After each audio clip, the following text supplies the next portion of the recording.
je me suis arrêté un petit peu devant un lieu insolite, mais bon, j'avais envie d'y aller, donc à tout de suite. Tu vois, comme je te disais que on est quand même devant un lieu insolite.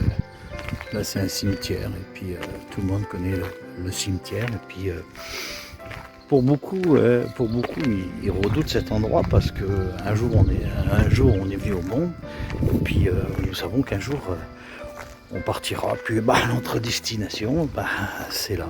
Beaucoup de gens essayent de retarder le plus tard possible. Et puis moi c'est pareil, hein, j'ai pas envie de vraiment y aller, d'être très très pressé pour aller dans ce lieu. Hein. Mais pourtant, que je sois pressé ou pas, et que tu sois pressé ou pas, tout comme moi, t'iras de toute façon. Voilà.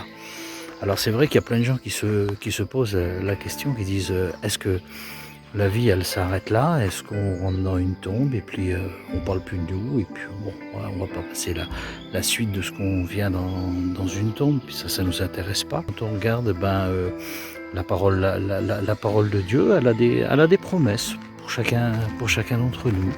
Et quand on regarde, c'est vrai que ça paraît tout bête, un tout petit livre là.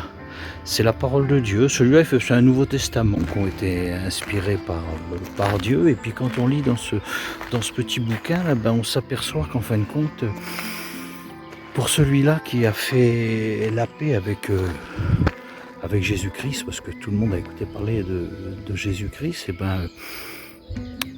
il y a une vie, de toute façon, après la mort, c'est clair, et il y a deux endroits. La parole de Dieu nous dit qu'il y a deux endroits où passer l'éternité. Et pour celui-là qui a fait la paix avec Jésus-Christ, là, il devient un très grand réconfort. Parce qu'il y a cette promesse de la Bible, cette promesse que, en fin de compte, la promesse c'est de le rencontrer, d'être dans ce lieu avec lui, où là il n'y a plus de cris, plus de pleurs, plus de lamentations. Voilà ce que tout le monde craint.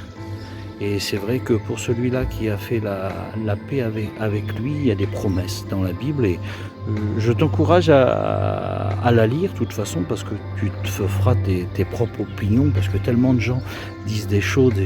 Tu sais que la Bible, c'est le livre le plus lu au monde. C'est celui-là qui est... les auteurs ont été inspirés par Dieu.